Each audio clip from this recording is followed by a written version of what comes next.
guys, it's me. I'm back. What's up, party people? We're like, Mads, come on.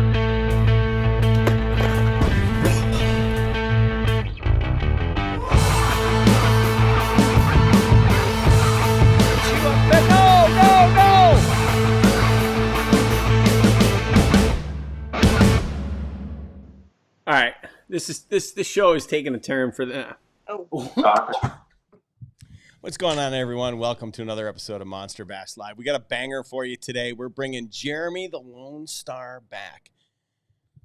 And we're going to finish talking about the topics we were talking about last week. So if you missed it, last week, we just picked every controversial topic we can come up with in fishing, and we started hashing it out. And we didn't have enough time because, I mean, the sport that we're in has a lot of things that we could bring up that have controversy wrapped all around it. And so we're bringing them back today, and we're going to talk about that. Before the show started, I was in the back, and I was telling the guys, I think last week that Rafi said that the Olympics were dumb, or maybe he said stupid, one of the two words. And, I didn't agree with that. But today I might. I sat there at my 6:15 running class on the treadmill, and I'm watching on KTLA, and for the good 30 minutes of it, I got one TV focused on KTLA because they're talking about the Olympics. The other one talking about, it's ESPN. I'm watching that. And KTLA literally is talking about the newest entry into Olympic competition, and that's breakdancing. Breakdancing.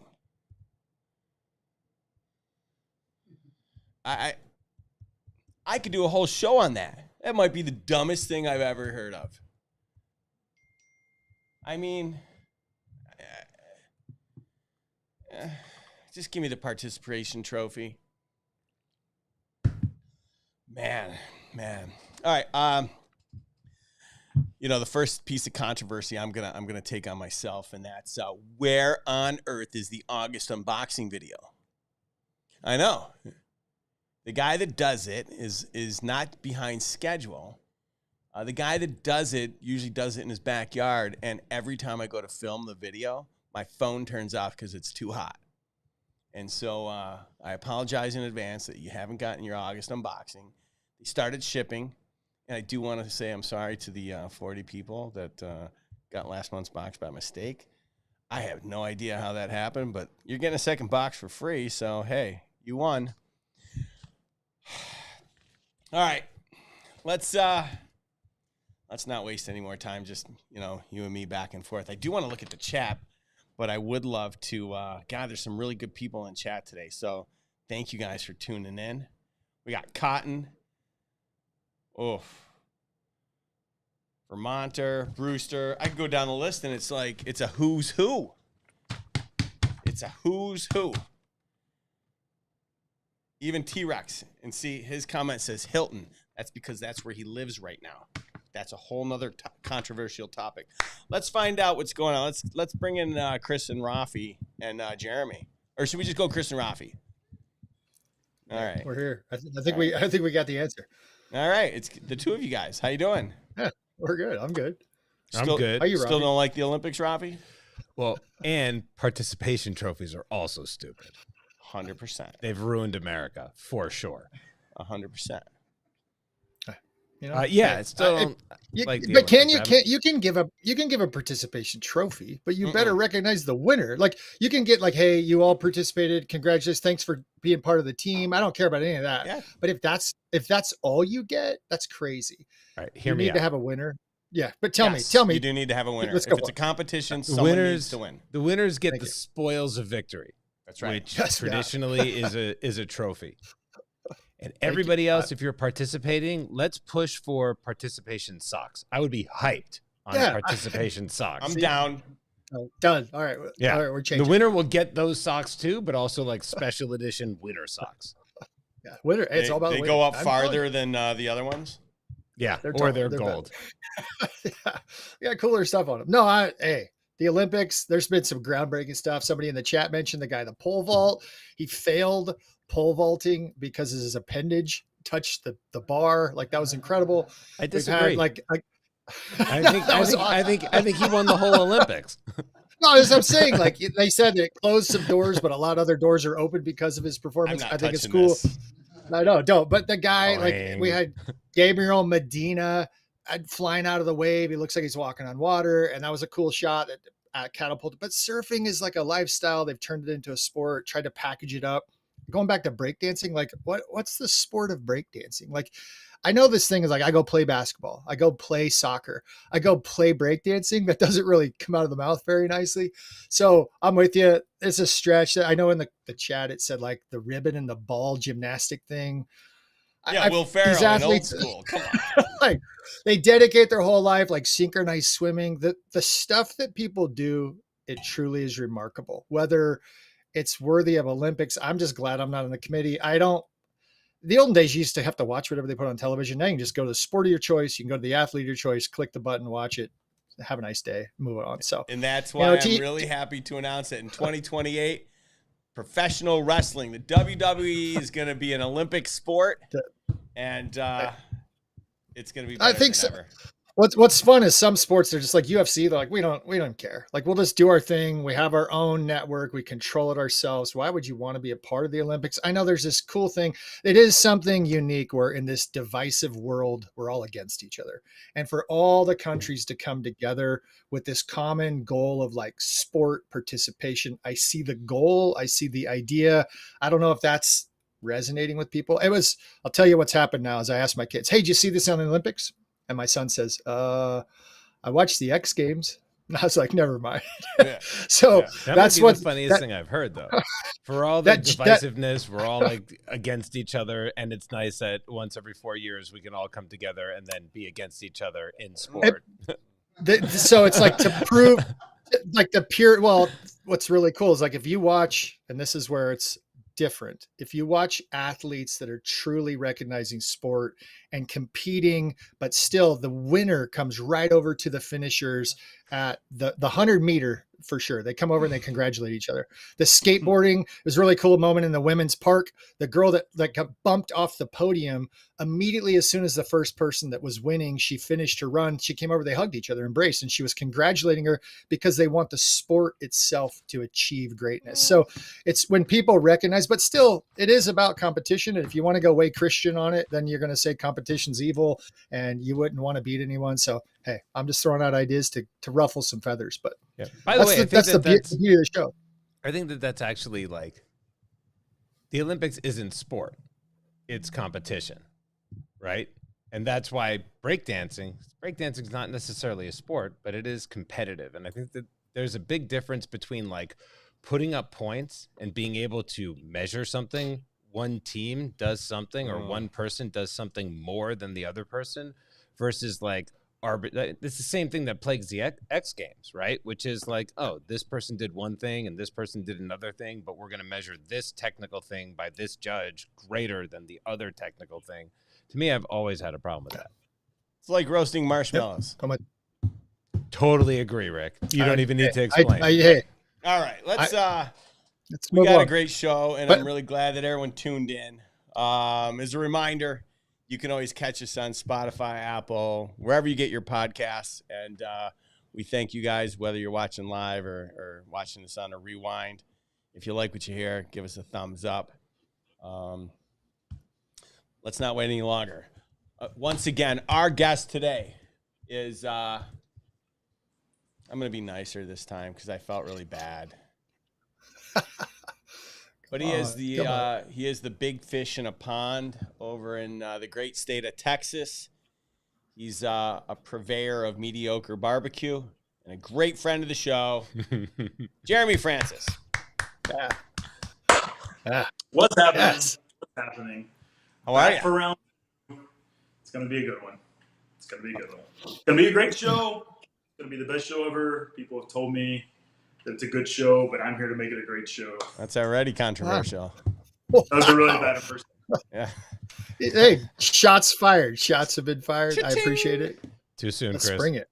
Yeah. I'm here to make this show. How about that? If we want to start off the show with controversy, USC, where my son goes to college, will remain closed without public access. gates to reopen with restricted access following move-in dates. So how the heck?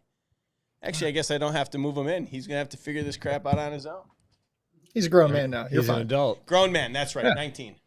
Yeah. Done. You shouldn't even be reading his emails. Well, you know, I pay the bills. If I don't, who will? Fair. It's good. This So. is true. Yeah. Hey, Rafi did something last week that I think we should start the show with this week is that he feels like in some ways he's been emotionally manipulated because I feel like some of these topics might emotionally manipulate some folks. So disclaimer, all right? We're just, we're having some friendly banter tonight. We're going to throw out some topics that may ruffle some feathers, but it's all good. We love all of you, and hopefully you love all of us. So there you go. Yeah, I like that. And it also makes it so that I'm not responsible for my actions because I'm just being reactive. I'm a victim here of emotional manipulation. So I'm a victim of being on the show, so we're in this together. Do I have to give you hazard pay? Wow. Yeah. maybe. We have hazard pay? Yeah. File for it. Let's go. This is scary. I'm excited.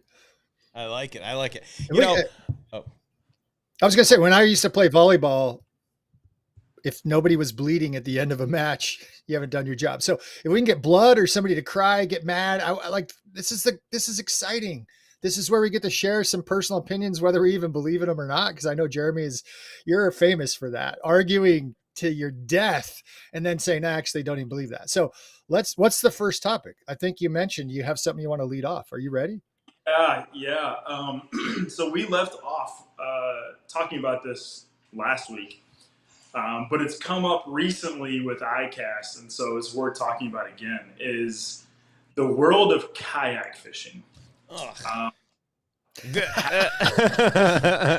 I think you gotta, Rick, somebody needs to clear the vomit from their throat. Who was that? Is that Rick? That was me.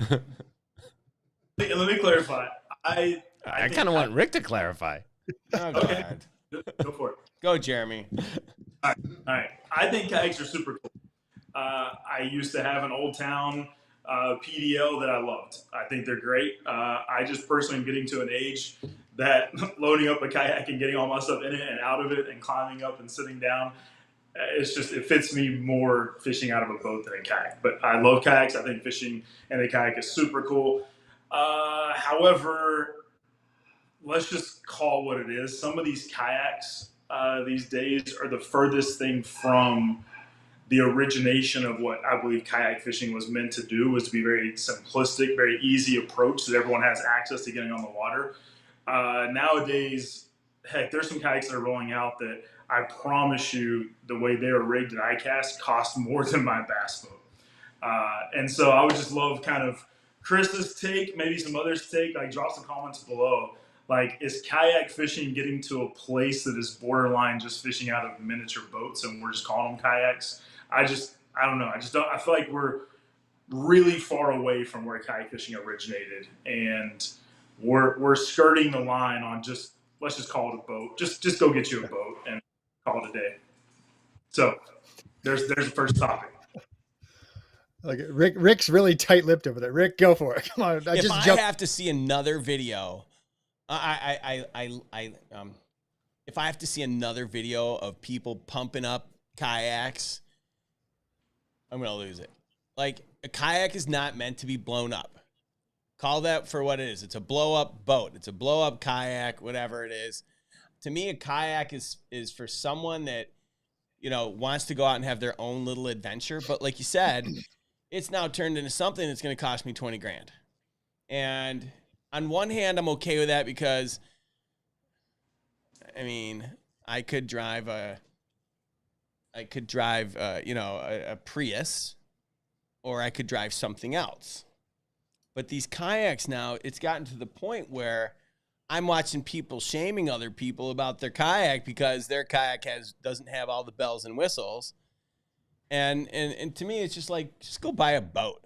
Just go buy a boat. You can go get Jeremy's boat for about the same price and have all, like you said, I don't have to unload it. I don't have to take down these poles. I don't have to do this. I can keep all my storage in there. I watched one of these videos where these guys pack up all their gear just to take the kayak fishing, and it takes them an hour just to like load it all up and pack it all up. That doesn't sound relaxing at all. At all.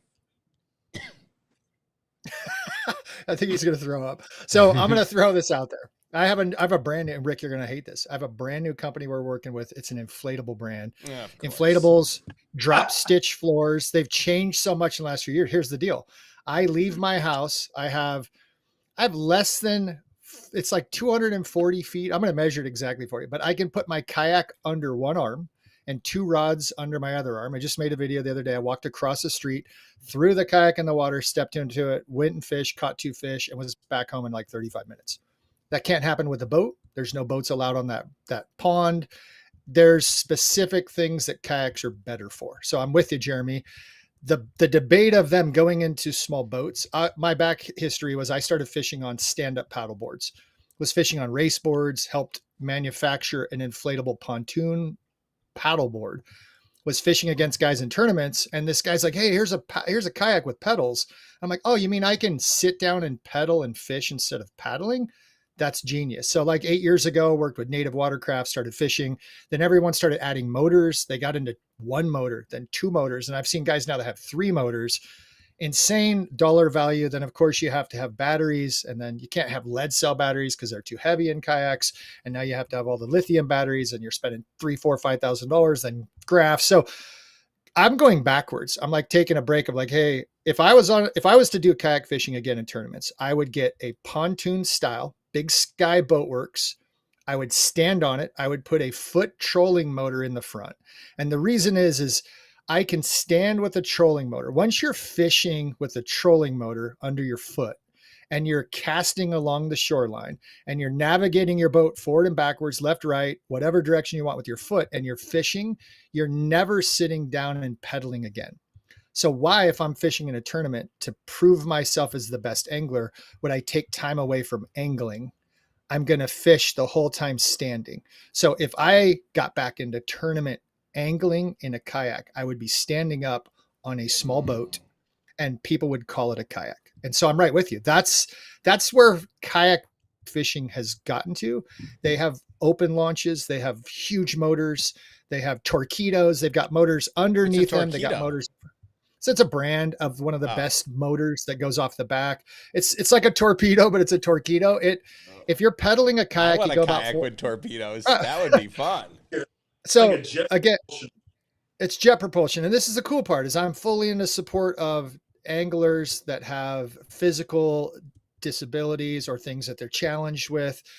I work in the sports of triathlon. And so if you can't ride a bike, there's hand crank bikes. There's a way to accommodate all these different things. So that's why the arguments of motors, and like, you're going to tell a veteran that only has use of one limb that he can't use a motor. I'm like, no, you got to figure all these things out. But the simple answer is, have they gone too far? Well, again, if the tournament allows them, I could care less.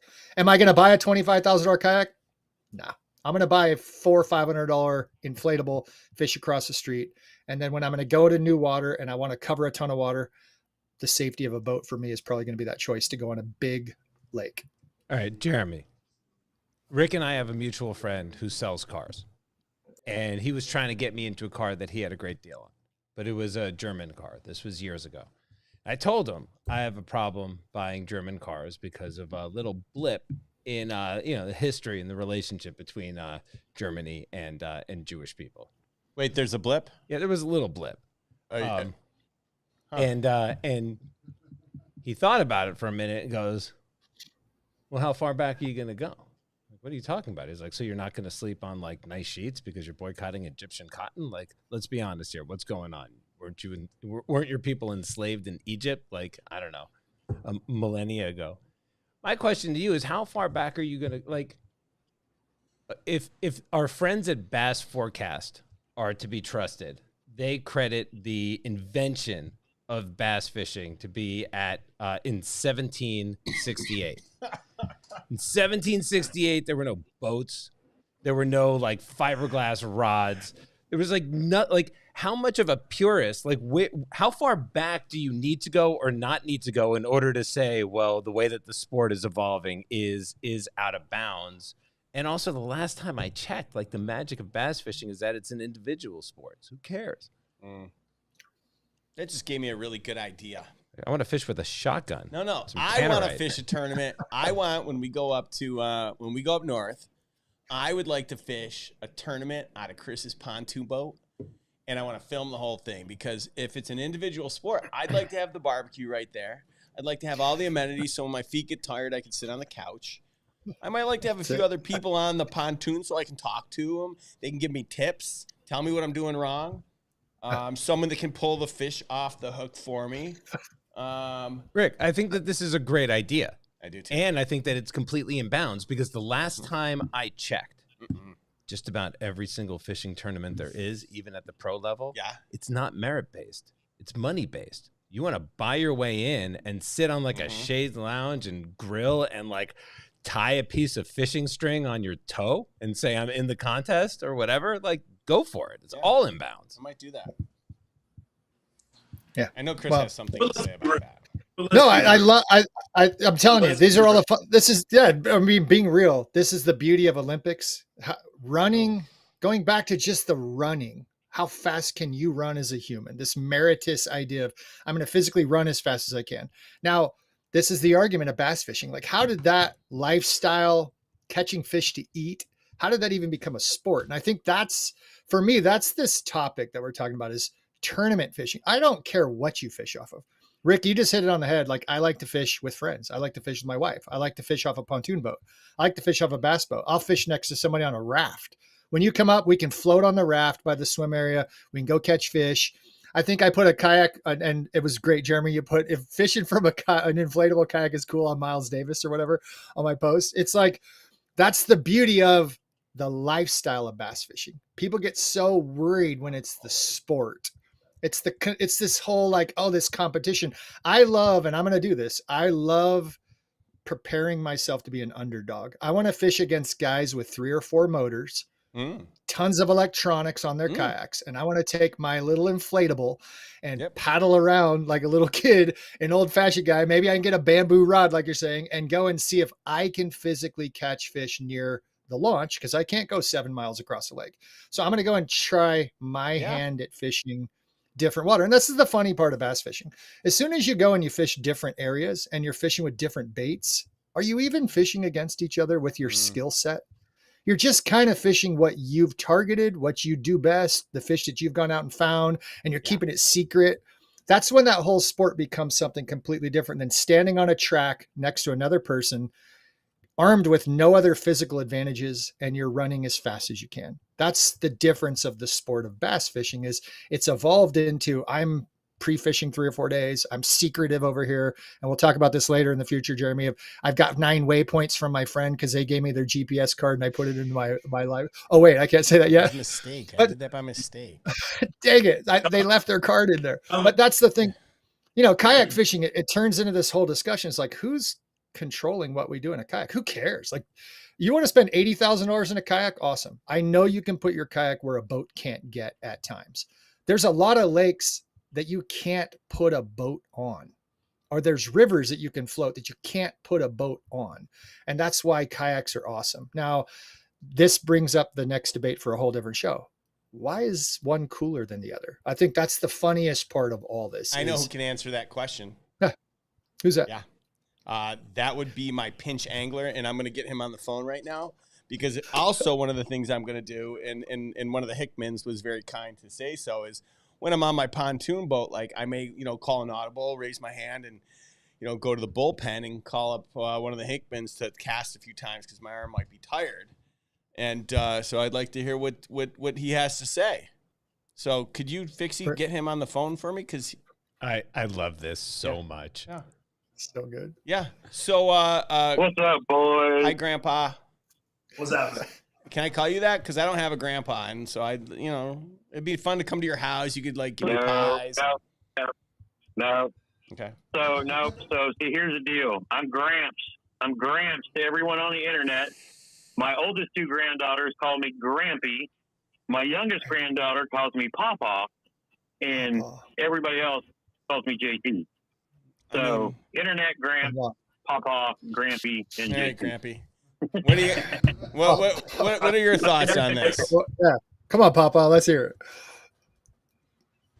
So I can go along with Mr. Lonestar there because I also have a boat. And how many times do you see said boat featured in any of my videos on my YouTube channel? Maybe the 11? two from when I first bought it in 2020. It's still sitting up on the hill. My 2020 low, 60 horse Merc, loaded out, ready to fish, never gets used.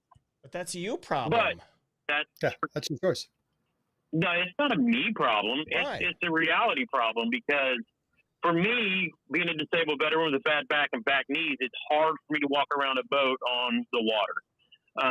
It's easier for me to sit on the floating lazy boy and deal with that. Now, Jeremy said something about, my yak, which you're not going to get a yak more rigged out than mine with the dual Garmin EchoMap Ultra 2s, with the live scopes, with the 3-horse, electric motor, the whole nine. Mine is fully rigged and ready to run. But I also have 2 paddle kayaks for, just like Chris said, dragging and throwing in some of the little ponds, creeks, places like that as well. But what you get is the communities between boaters and kayaks are night and day difference. And I'll watch the comments just explode with this because it's what it is. I loved both guys for years. Jeremy and I both fished out of his Nitro for a couple of decades. That community is full of dudes who do not want to share anything or do anything unless they have a YouTube channel, but most of them aren't. They are very closed-minded, closed-captioned, narrow-minded these days. And what I want to know is what they're going to do when the gas and oil that they're running in their merch gets banned with the next administration, and then you're going to be out there hunting for lithium batteries to power your stuff like we're already doing. I can tell you what they're going to do. I mean, The next administration. What do you They're know? going to go for them big bass boats. So far, I've heard you talk about the boat you have and the 3+ kayaks. So I'm going to guess that you're just going to sell a couple of your kayaks and whatever else so that you can afford the gas that the whatever future administration or whatever it is that's going to do to the price of gas. Rick, you need to get your pinch angler under control. No. The brother is my pinch angler. Got it. Not fishing with Grandpappy? This is my Grandpappy. Yeah. He's so mad at me. But going back to the point, I fully expect in 10 years there will be more people fishing out of kayak than there will be in bass boats. That's an interesting. Electric outboard motors. Let it sink in on you. Are you okay? I'll take that bet. Pie to the face. Now, I would to go to Jeremy with the boat fishing thing, and I get it because he had an Old Town. I would also stipulate that kayak anglers are better bass anglers than boaters because boaters motor down the bank so damn fast, and then they get back on the big motor and run across the lake somewhere else. And I can't tell you how many times Jeremy and I come in behind tournament guys fishing a tournament. We'll come down behind them and clean up because they were in such a hurry. They don't sit in a spot and fish the fish that are there. So, I mean, it's kind of wild, just saying. I'm gonna let Jeremy answer this one. Yeah. So the rebuttal to that's I understand the logic behind that. But I think the fallacy is that it's a very broad stereotype that I don't really think is true. Really, because there's days that I go fishing and I may put my troll motor on 4 and hit it on steady and just run. But a kayak these days can do the same thing. In fact, I would argue a lot of kayakers have even better electronics and better trolling motors on the front of their kayak than I have. So it's all about just style and preference. I mean, there's days also that I hit the spot lock, which kayaks have as well, and hit the spot lock and just stay in one spot and drag a shaky head and fish the heck out of it. And same thing, I'll see another bass boat will throw some crankbaits and move on, and I'll pull right up and throw a shaky head and catch the fish they didn't catch. So that's more of a technique and a style difference than a boat versus kayak difference. And I've done all three. I banked fish for the longest time. That's what all my YouTube channels originated with. Then I went to the inflatable kaboat. So I probably went even slower than you went. Like, whoa. We just got to on. rest on that. No, I know. But you got to just give a little more credit to the kaboat. But keep going. Yeah, we'll come back to that. All right. So then I went to a kaboat. You can look it up. It was a 13-foot inflatable kayak slash boat. It had a transom on the back that I mounted a trolling motor to. And it would hold about 1,000 pounds. So me and another person could fish from it. Then I went to, at one point I had it's called a twin troller. So it's like a 10-foot, two-seater bass boat with 2 trolling motors built into it. I've also fished out of an Old Town PDO kayak, and I now also have a Ranger boat as well. So I've had, count bank fishing, 6 different methods of bass fishing in the probably 7 or 8 years I've been doing it. I think it's all just preference, style, technique. I will argue that I don't believe that one is easier or better than another. Just because I can take my boat and run around the whole lake doesn't mean that I'm identifying fish. Normally I take my boat and I go to that little cove right there and I just fish there all day. And if you were in a kayak, you could do the same thing from the boat ramp, just go around the corner and fish there all day as well. So I think that's more of just a personal preference of how you fish. Not that I've never felt or seen that one particular type of angler is better than another. So that's just my take. I once had a twin. I've got to give you crap. You're me 20 years behind me. I completely understand where you're coming from because you've done a lot of the same thing I've done.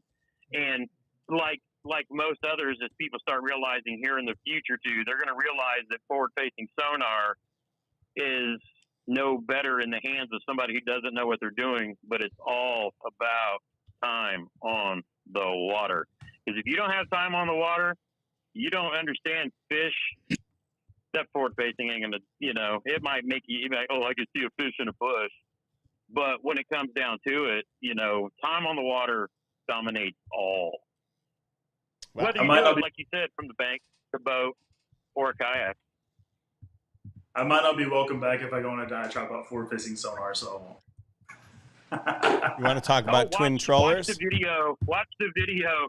Go watch the video that Uncut Angling put up, and he completely decimates Randy, KVD, and Hank Parker on all of their hypocrisy. I mean, that was the best video I have seen all year because every one of the Bass Pros that those guys are trying to tear down, the Trey McKinneys and all that, them kids are putting 240 plus days a year. 240 plus days a year on the water. And every single one of them, when asked by Mercer, said if they banned forward facing, would it change anything? Absolutely not. I completely putting in the work. Otherwise, why would you have it? Like, why have it if it doesn't help you catch more fish? Like, why would I go buy Mega 360, put it on my boat if it didn't help me catch more fish? Why would I go? No. I'm not saying at all that it won't help you catch fish. But there's no reason why G-Man, why all these guys crying about it, with all their vast knowledge and experience, they should be dominating them kids anymore because then they now have a more powerful tool than they've ever had. And they don't have the time to go sit down and learn it. How many of these old pros do you know that are like, oh, I guess I should have started looking into this earlier?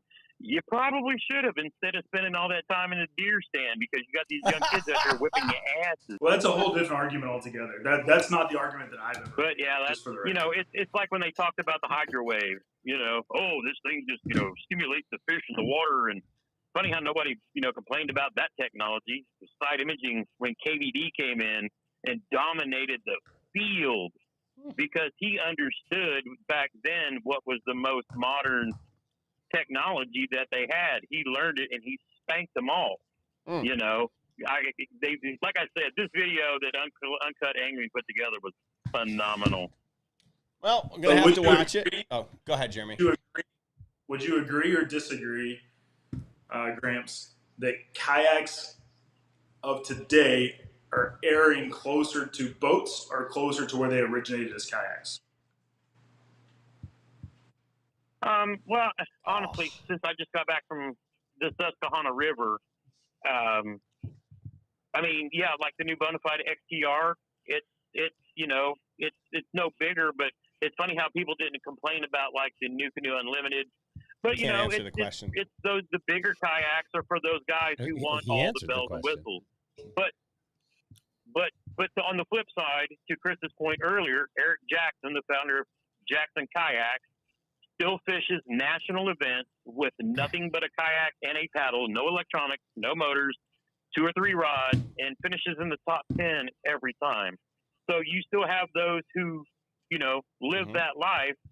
And then you have the guys like me who have, smaller bass boats because that's what we want to fish out of. Can we all just agree that I no think matter what we're fishing with, that we're all like kind of tied together with the commonality that we just need a break from our family? No. The funny thing is, we anglers for the most part never had any drama, and it's like all of a sudden now we have to have all this drama. You're welcome. What binds us all is that outdoors, that spending the time on the water, the camaraderie with your friends and family, and the get-togethers you have with everybody, whether you're on the bank, the boat, the kayak, whatever. It's the freedom of being outdoors and enjoying it, and having a good time, and that's what binds the Monster Bass Nation, regardless of what if you fish a lunker stick or something more expensive. You're not allowed to be in the. You're not allowed to be in the community unless you fish. No, Gramps. Sorry, Gramps. So Gramps just circled the whole show. We kicked off the show. We talked about the Olympics. We talked about bringing ourselves together for sport. We're coming together with the sport. No, I'm telling you, this is what happened. And he came into this with a competitive edge, and he wanted to prove kayak anglers are better. And as soon as the competition and the sport of fishing comes in, and as soon as you want it in the Olympics, it divides everybody. And we're fighting and arguing and whining over whose boat's bigger, whose boat's faster, how fast is my motor? I got to have 250 horsepower. No, where's the 300? Who cares? Are you fishing to make money, to be the best person at fishing? Or are you fishing because you want to be friends, you want to have a community, and you want to go do something other than your job? But no, Jeremy, let's go for it. Because I think this is the fun part, is it's all of a sudden it's a competition again of who's better, who's winning, who's losing. Who cares? Go ahead. It's way too early in the show. We got more topics to be reading. Yeah, I agree. I say answer the question and move on. Okay. Let's go. I want to throw a topic on the list, and then I'm going to drop out. Ooh. I'm going to throw a topic on the list, and I'm going to drop out. Top and drop. What was my topic? Oh yeah. Twin trollers. When do we ban? If you ever wants to ban something, when do we ban live weigh-ins that continue to slaughter fish around the country? I agree with that. In general, I'll go one step further and segue to our next topic, and you can stay on and talk about this because it'll probably hit home for you. I think tournament fishing in general should be. I don't think it's good. I don't think it's good for bass fishing at all. What are you talking about? Oh, I won't disagree. What part of bass fishing? Yeah. Finance? I love it. Product sales, which part? There's nothing about the tournament aspect. If you also want to talk about the conservation of fish, there's nothing about tournament bass fishing that goes hand in hand with preservation of. Oh, this is fun. This is good.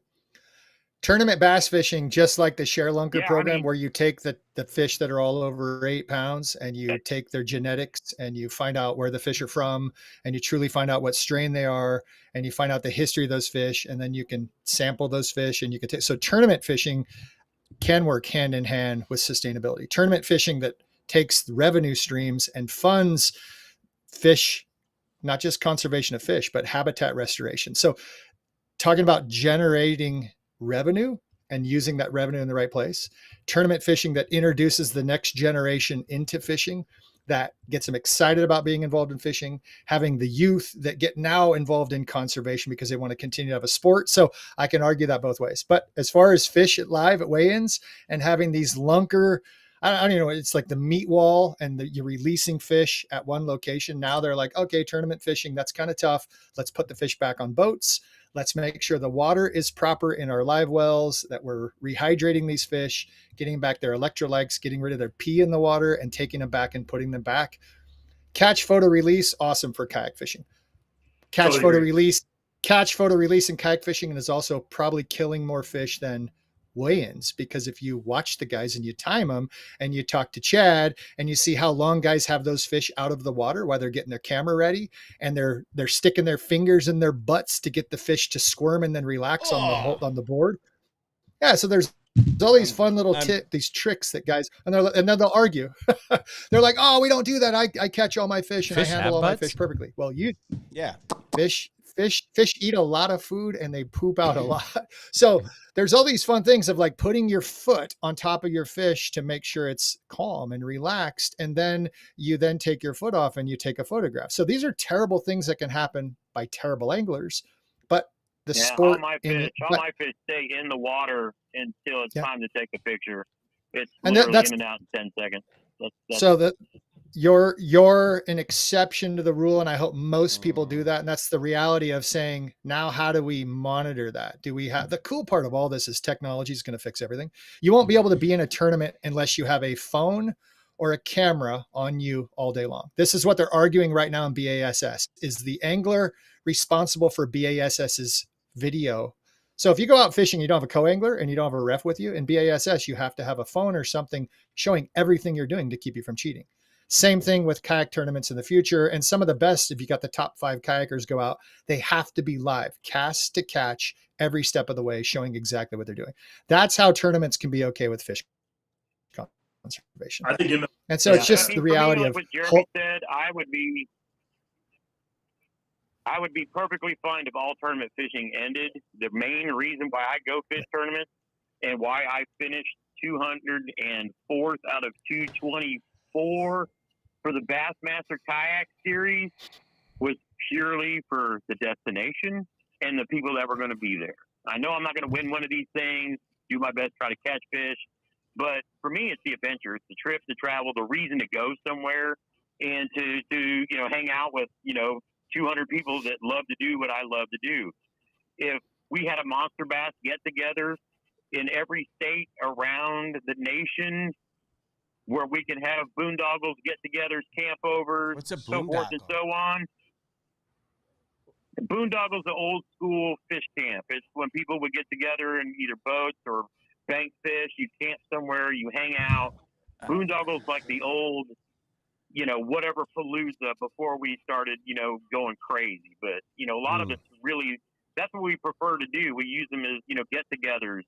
We have Freedom Squad get-togethers here and there, but most of them are generated around a tournament because, we need some excuse to go hang out with people. What? But if we did more organized meetups, like I'm going to try to hook up with Jeremy when the Classic rolls down to Dallas next year, because you're damn right, Jeremy and I are going to be down there. Careful. Because it's the Classic and it's in Dallas, and, we're going to come down and go fish. You might just want to...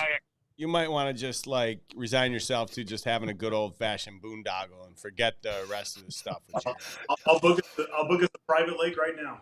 Oh, I'm in. I'm coming. You hear that? You hear that, Rafi? We're going to a boondoggle. All right, dude. I'm ready to boondoggle. I want a boondoggle, Jeremy. And do-si-do. And I want also, can Monster Bass pull all of our Arthur Belanda's comments and just put them in a file so I can read them later, because the chat is going off and it's super funny. It's just this weird thing of competition. I'm telling you, this is the Olympics. This is what I was teasing about, of like all getting together for this common goal to go fish, until we're at our boondoggle and we all put in $5 on a side pot to prove who caught the biggest fish, or the worries about being the best. And that's this whole game that human beings, that's why we're set in this political struggle that we all are, the discussions we are in the world. People want to excel. They want to achieve. They want to be better than something. And that's honestly what's probably the biggest issue with fishing. Those are the biggest issues with bass fishing tournaments. And I don't think it's ever going to go away. I don't think bass fishing tournaments need to leave. I think that's the discussion they're having right now, is how to manage them, how to make them appropriate, how to make them sustainable. And as humans, we can come to grips with, hey, there's nothing wrong with a person wanting to be the best bass angler. Who cares? Go for it. But let's figure out how to do it the right way. There's 2 reasons I don't fish tournaments. The first one is I am one of the most competitive people you will meet on this planet. Even playing Uno. I bet you I'm more competitive than you. I'm Sorry. more See, competitive. that's our competitive You're- nature. You're not. That's okay. So I'll be transparent. This is the honest I'm ever going to be on this show, which I'm an honest guy, but It's the most honest I'm ever gonna be on this show. I don't think that I'm personally good enough to go win a tournament. So I'm just not going to spend the money, waste the money to go do it personally. All right. So I'm competitive to the point that if I know I'm not going to win, it will drive me so insane that I'd rather just not play. So all right, there's the first reason why I don't tournament fish. The second reason why is because Jeremy, let me Yeah. ask you this real quick. If just for what's and giggles, Bassmasters coming to your lake, and it's an open, anybody can go do it. $250. You wouldn't go jump in just to say that once in your life you appeared in the Bass Tracker, you fished a Bassmaster. You can literally say for the rest of your life, I fished a Bassmaster event. 100%. Just because. Didn't matter if you finished dead last. Just to say You already got him, would you go Gramps. do You it? got him. Yeah. Here, look at this. You don't have to answer. Yeah. Well, Yeah, it'd be cool to say, but you have to qualify. You can't just go pay $250 and go fish in the Bassmaster. Oh, you're talking about just an open. I'm just saying if they had a Bassmaster, I'm just saying if they had a Bassmaster open, anybody show up, your favorite lake, just $250, just for the rest of your life, you can say I fished a Bassmaster event. You wouldn't go jump in it just for the fun? I personally wouldn't, and they've actually had them before on Lake Louisville, which is even closer than this lake is to my house. I personally wouldn't because, but you have to understand, I'm in the mindset too. Like, $250, I've got to make a decision. Am I selfishly going to go spend that, or I'm going to keep that $250 to support my family in some way, right? All right, So I'm going to pay the $250. Yeah, okay. Are you going to answer the question? if someone else is paying the money for me, I'll go do it. I'm just not All going right. to waste the money. On my Could you family. imagine hyper competitive Jeremy just All right, I'm gonna screaming be- on a bass boat? Just yelling at people. Yeah. I would gonna- be pissed off all the time. I would be I'm so gonna mad. I'm gonna get into the whole lies portion of this podcast because every YouTuber is monetized can literally write that shit off on their taxes and it doesn't matter. Oh, don't get me wrong. Sorry, I'm a little behind schedule. Yeah, we have a 3-second delay on the censor. Yeah, tax write-off it was much different than having to still pay for it. So I don't, that doesn't really matter. I mean, they're just cutting All right. down on their tax. But yeah, Jeremy, this is the fun thing is I believe I'm very competitive, and like Rafi, I think I'm more competitive than you. Almost. I stopped fishing Windy Wednesdays because I didn't have the time to pre-fish. In bass fishing, you're not going out on your merit of what you know on the water. You're not going out on your merit of how well you set a hook and reel fish in. You're not going out and saying, I'm physically conditioned to do this sport and I know how to bring a fish to the boat.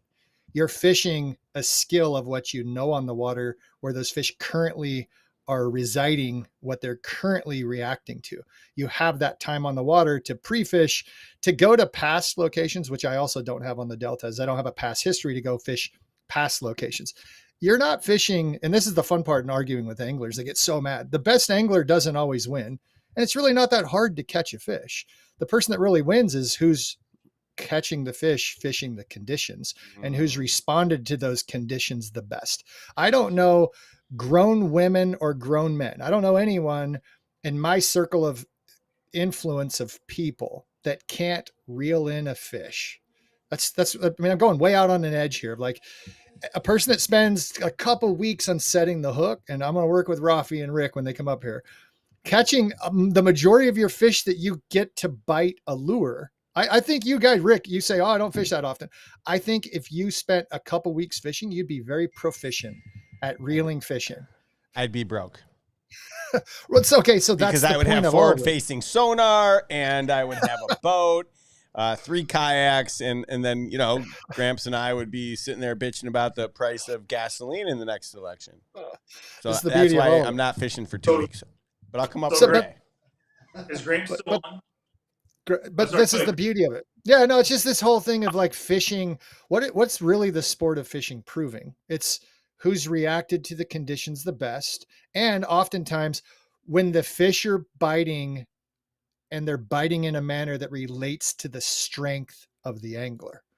This is why the angler of the year becomes so exciting to watch. If you like those sort of things, is a person that does well in tournaments that fishes all types of different baits, presentations. That person has a skill set that's beyond most anglers. Because a lot of people say, hey, I'm a crankbait guy, or I'm a punch guy, or I'm this. And when the conditions fall into this one time a year that I like to fish, I'm going to live or die by the chatterbait. That's when you're like, okay, that person's probably not as well rounded as someone else. But hey, if the conditions are right, they get the win. That's why the beauty of all this, the argument, people just start to get so mad, like, oh, I'm better at fishing. Well, are you really? Or do you just fish the conditions until they align with what you like to do? So I think that's the fun comment. It's so funny because up until the last 3 months, all we heard was, all you need is a jig head minnow and you can go win the classic. I believe that. Because that's all we heard, as if that was the only bait. I'm with Chris. I'm throwing a jackhammer. Yeah, it was also winter time when that was happening. That's a fun thing, is you had a lot deeper water. It was colder. Fish are piled up. That strolling, this jig head, that was working great during those times of year. Now it's a whole different ball game, and we don't hear about that much just because people have to fish the conditions. All right. Keep going. Controversial. Reason one, I don't tournament fish. Reason number 2 is because I have done 3 or 4 tournaments, and Rick, this includes the Monster Bass tournament at Lake Louisville. I agree. Ban all tournaments after that experience. And yeah, that's a horrible lake. Tournament that I've been in, which, by the way, every single one of them I've been in has been for a charitable organization. All right, every single one has been to raise money for charity. Every single one of them are batting 1,000. I personally know firsthand of people who are cheating in the tournament. Wait a minute. Are you saying that in our tournament that there were people cheating? I will. You have to. No, you get carte blanche, full freedom. I'm going to pardon you. I'm not doing it. Come on. I'm not doing it. Out of respect to individuals, I'm not going to do it. But I'm just going to say that. Wait a minute. Out of respect to the individuals that were cheating, you're not going to tell us.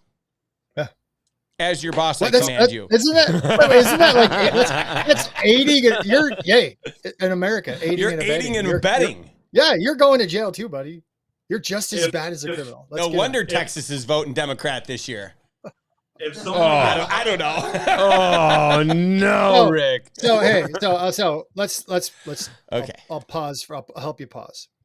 Did you see them cheat? And do you know for sure that they cheated, or is this just some information you thought that was maybe passed to you? Do you have 100% for sure? You, without a shadow of a doubt, in court, you can say this is the evidence. I saw it firsthand. I will say that they told me firsthand. Oh, awesome. Okay, cool. Can I? May I guess without saying the name? You can guess, but I'm not going to say yes or no. There were literally 3 people in that tournament. Watch his face. Just look at his face. Yeah, there was more than that. But look, like, I'm gonna let you off the hook. Did the cheater take home a prize? No. Damn. Okay. Oh, it was Pelican Bone. Yeah. I'm gonna tell you. Get Pelican Bone on the phone. There's only one person. This is my favorite. This is the setup. I love it when you can participate in an event. I love this for fishing so much because it's so easy to cheat, and they can stockpile fish. They can bring them, and they can have enough because everyone I talk to, they go out and they fish in groups, especially in kayaks, and they take a picture and they're like, oh, I've only caught 2 fish. I haven't caught my 5th. Hey, I'll share a fish with you. I'll give you my fish that I catch next. And all of a sudden, 4 guys come out of one area. They're GPS in their phones. You can track where they're at. It's all awesome, and everyone knows. And only one of the guys weighed in the 5 fish. But I don't care about that. I love the fact that they can cheat. The reason is I love it if I can beat the cheaters. That's the competitive nature in me, is please cheat all you can. Catch the fish the day before, keep them in your live well, put them on a donkey for that shallowness, the lack of integrity. If you can go out and beat a person that's cheating, that is so much more fun on the competitive side. You take all the cheaters and you send them to the island where all the people that have been kicked off reality TV shows go to live. and let's be done with them. Yeah. But hey, it's cool. Again, technology, Yeah. cast to catch videos, you're going to end cheating. That's just a fact. But this is the thing, Big Brother surveillance. This is the saddest part about human beings, to rely on surveillance, not integrity, to make sure somebody's not cheating. That's the bummer. That's where we're at with fishing. And the reality is that's because there's money on the line. This is just human nature. You're fishing for a trophy, whether you're fishing for accolades or I want to be more famous, you're fishing for money. Pride and being cool is probably more important than money for most people. That's the reality of it. And if they're getting money and then they're going to buy something that makes them look cool, it's really the same thing at the end. It's this pride, but that's where the cheating comes in. You can't cheat when we're all on the pontoon boat, Rick. So the easiest thing to do is I love cheat. Bass fishing. Like, no, I'm saying you get like 5 dudes. This would be the best bass fishing tournaments ever. Put them all on the same stupid boat. Yes. Push them out in the middle of the lake. Give them a bunch of music, some beers or whatever they want to do. They all have, they get one lure. And they all have to fish the same water with the same lure and show me who's the best angler. And we all have to wear pajamas with our favorite logos on them and all that other stuff. I'm telling you, there's ways to make it fun. I saw a post earlier today of the Tuesday night, the Tuesday nighter out on said lake around Dallas.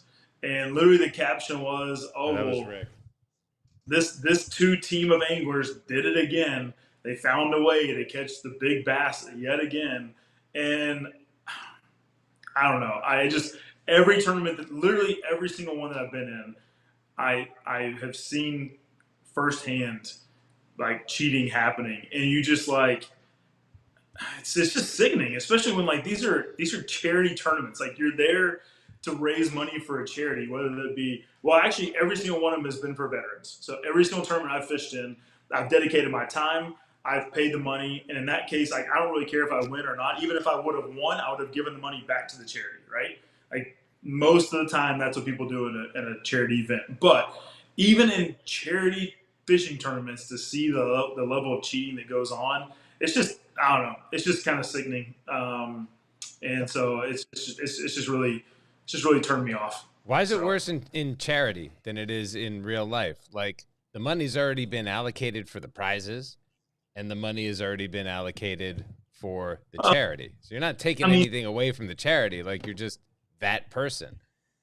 I mean, if you steal a bike, someone lives in Beverly Hills and has a Lamborghini versus stealing a bike from a kid who used it to go to this, to work because that's the only means to pay for his family, which one's worse? I mean, the act is still the act. Well, stealing a bike is stealing a bike. But what I'm saying is that there's no difference. If the kid in Beverly Hills gets a bike and the kid who doesn't have any money gets a bike and you're just stealing money that the kid wasn't going to get anyway, like, why is it worse? The impact of the ramifications of the action is worse, in my opinion. Okay. Actions also what charity? I think that matters. I don't know. Yeah, what's the charity's rating? I think that's important to make sure that the money's not going. No, here's the cool thing about all this. Does anybody care about tournament fishing that's part of the Monster Bass family? This is like a chat popped up, and it's just like the reality of Chris. This is T-Rex. Chris, Chris, you gave me the perfect. T-Rex. That's it. Who cares? You gave me the perfect lead in. You gave me the perfect lead in because exactly what I was going to say, and you nailed it on the head. What does Monster Bass Nation care about?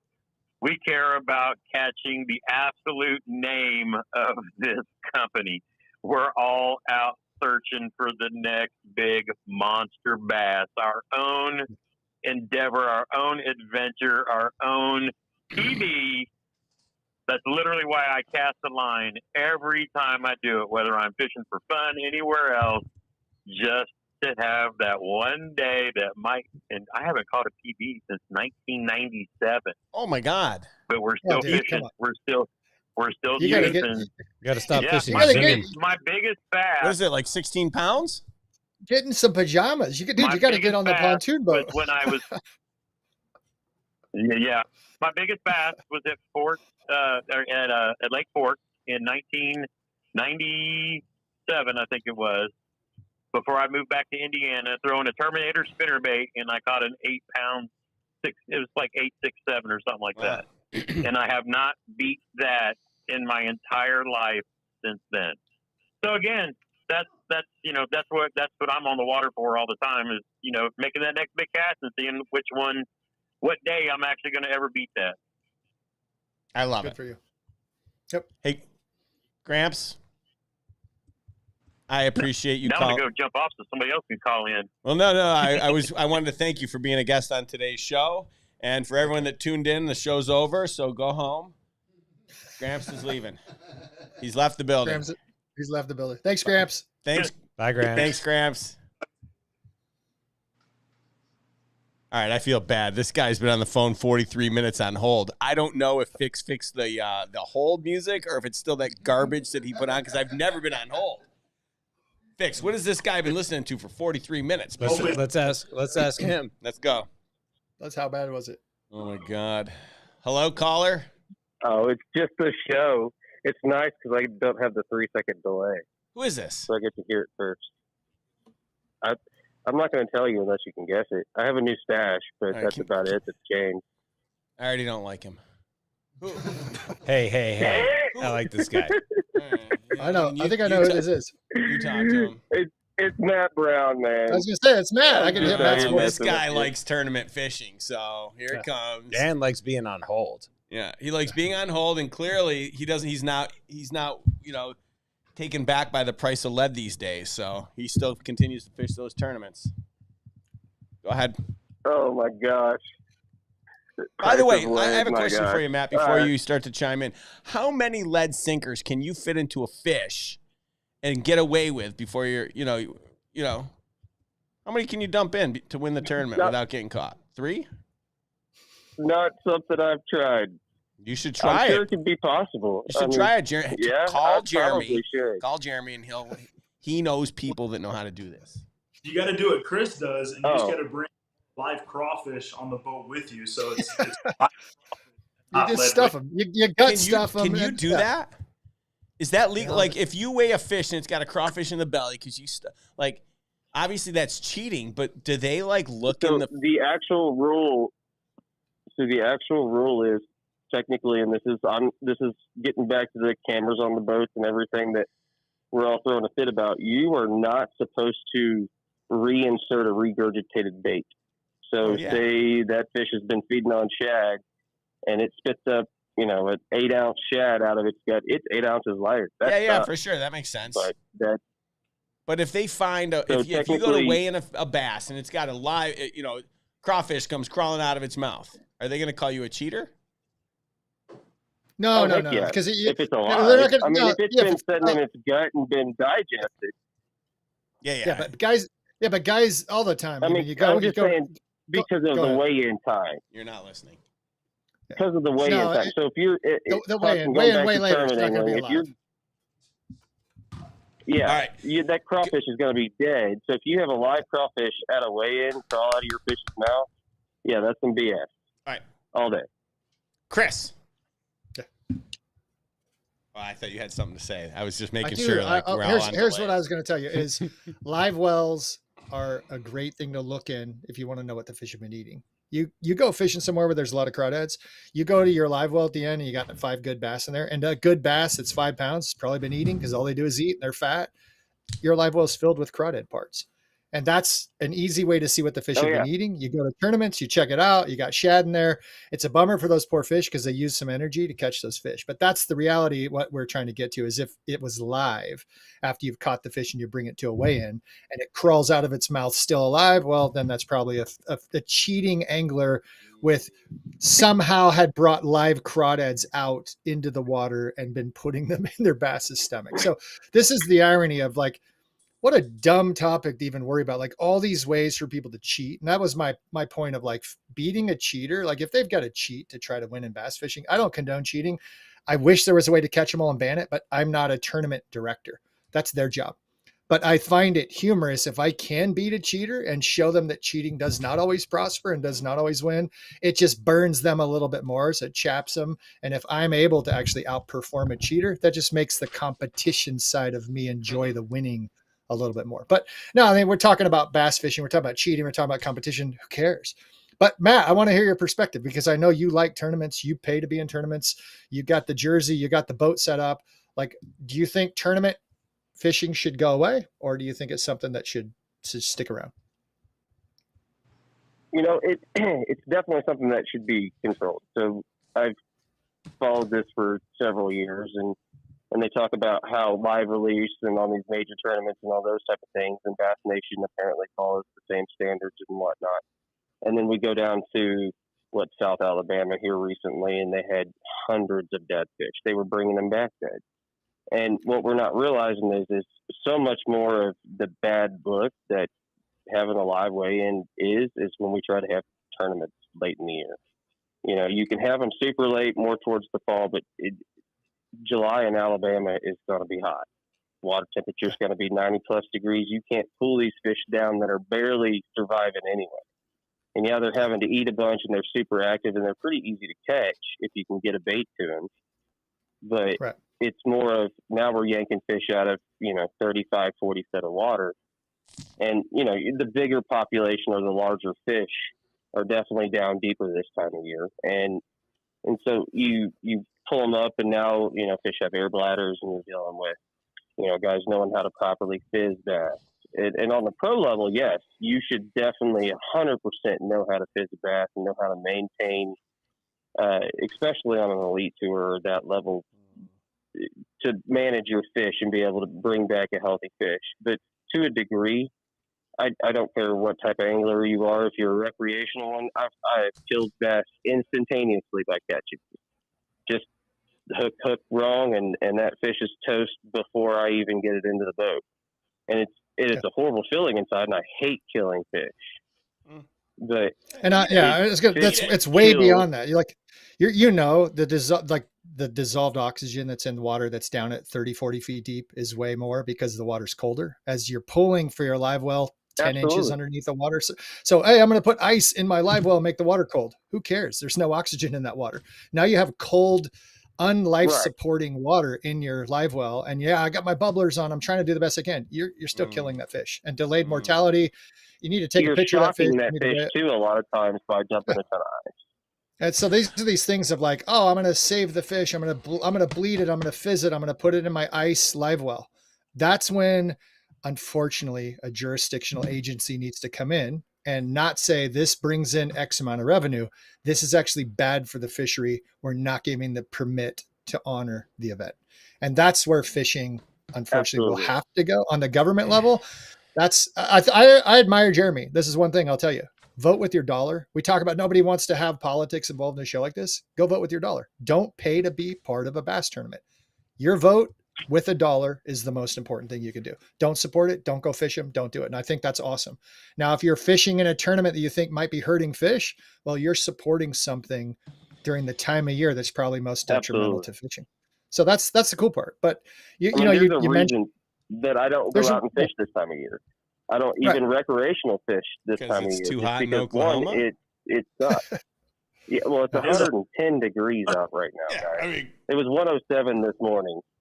So, you know what I mean? It's miserable to try to go out and try to catch bass when they're that deep and you have to do all that work and then go stand with no shade because they're not sitting under a tree when they're in 40 foot of water. Usually they're out in the middle of the lake where you have no cover to catch them.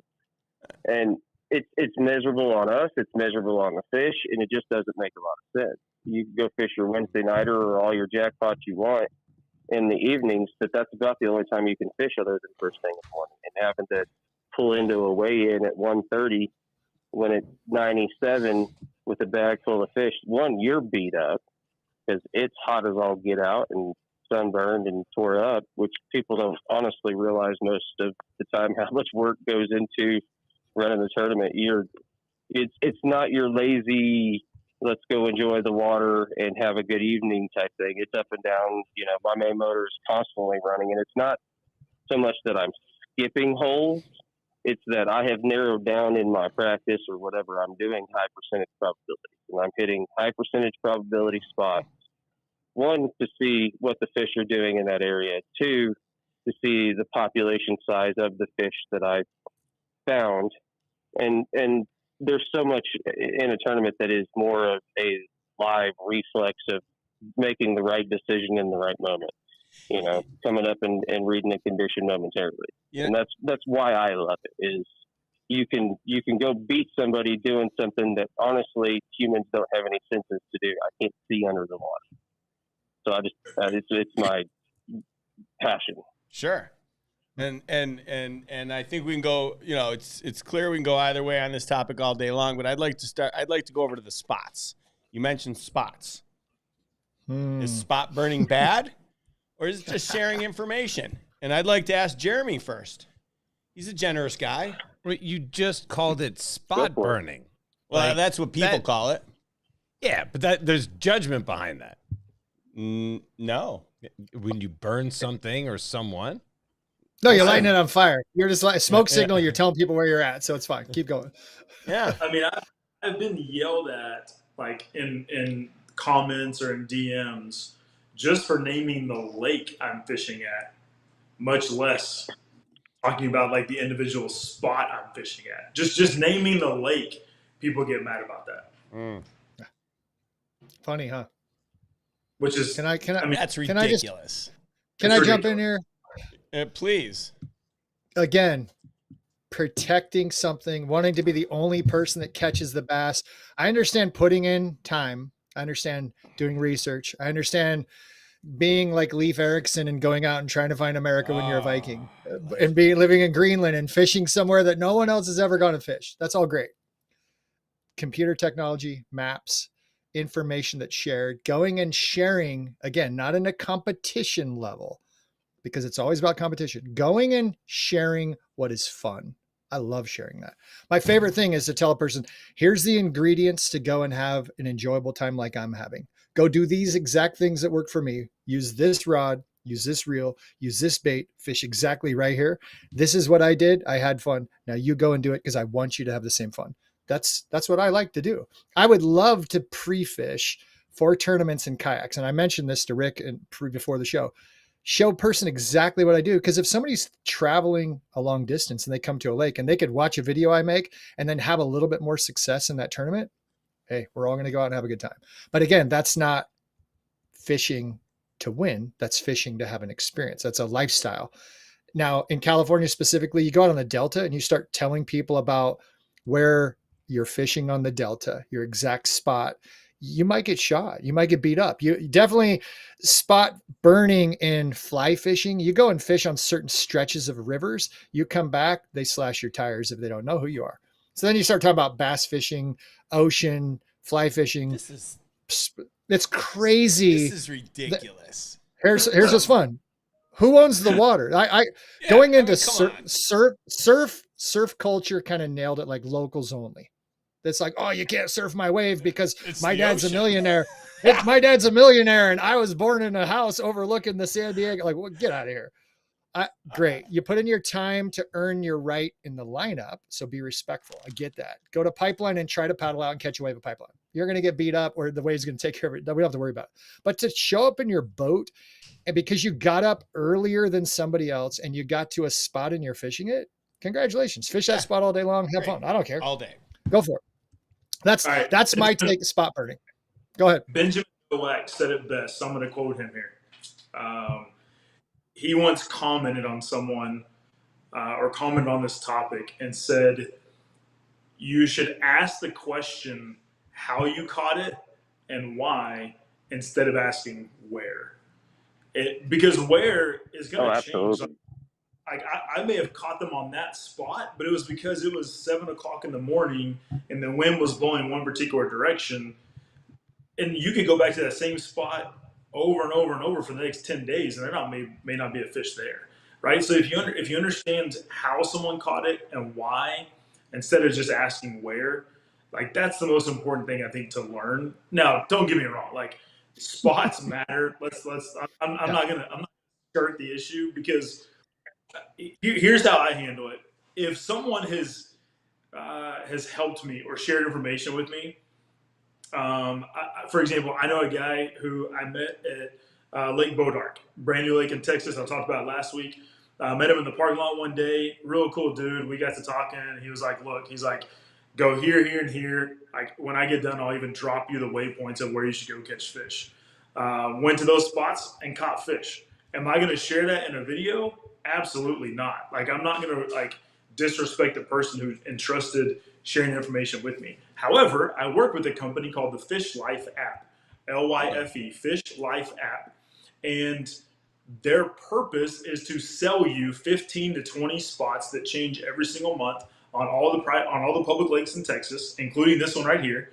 So I've literally pulled up before on the exact point that they said, go right here, there's a hump, there's some trees, throw this particular bait. I threw that bait and caught nearly a 7 or 8 pounder on the very first cast. So do spots matter?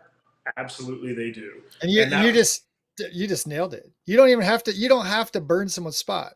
Hey, Yeah. there's a brush pile off of the point that is in 12 feet of water. It's a great habitat for forage fish, and bass live there because they eat.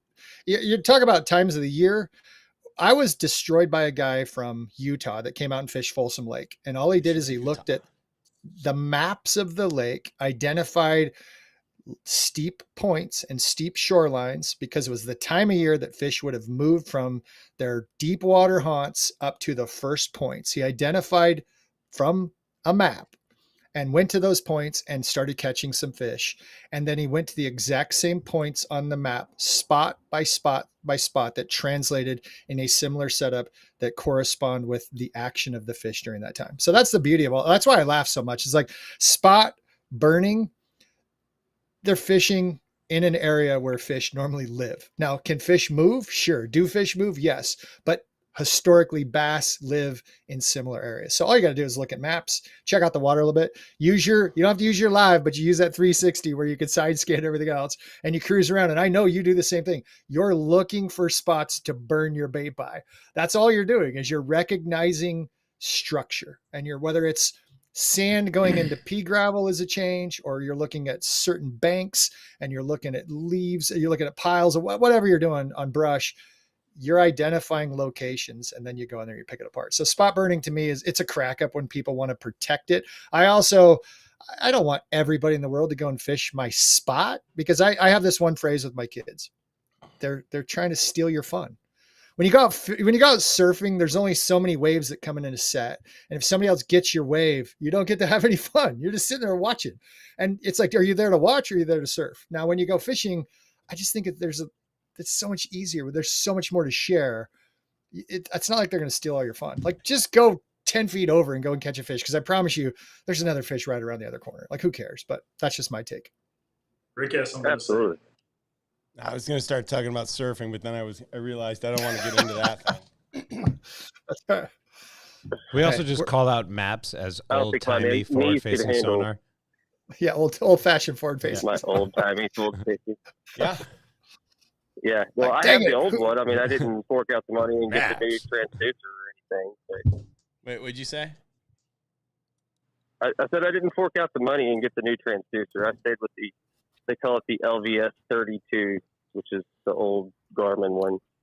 And that's what you were talking about, how you go by and scan spots. That's legitimately how I fish forward facing sonar. It is so much more for identifying what is going on under the water so much of the year. It's way less you see the fish individually out swimming unless you're fishing, way offshore. There are times where it is that scenario, but so much more it's to identify targets quicker, to identify that brush pile or that rock pile or that transition over to pea gravel where you have some grass on the edge. And to identify those spots is really cool, but to identify that pattern that lake provides. And that's, I hate that as a pro, you should be able to go out and identify a lake in 3 days and through maps and through your electronics be able to pinpoint what the fish are on. Is it hardwood? Is it rock piles? Is it, that kind of stuff. And the spot should not really matter because, like Chris was saying, Yeah, spots don't matter. bass are transitory. They don't stay on a spot typically unless it is like you have a honey hole where a bass will just guard a hole for some reason and get territorial over it. For the same point in time in the year, I've gone back and caught, the same bass off the same stumps the same time of year. It likes its spot. Sure. So it matters in spawn, but certain times of the year where you're just chasing them anyway and they're out roaming, a spot is not the end of the world. Being able to identify what they're doing in an area is really important. And that's where, while I hate guys sharing numbers in big tournaments because that's your job. You are legitimately paid to be the best in the world at going out and identifying what the fish are doing.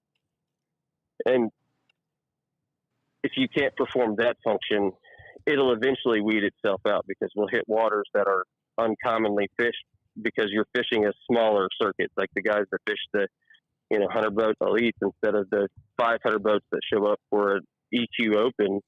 You can fish, a 40 acre or 60 acre lake, or maybe even a little bigger than that. But you know what I mean? Those smaller bodies of water become in play that aren't fished as often. And then, eventually that will work itself out.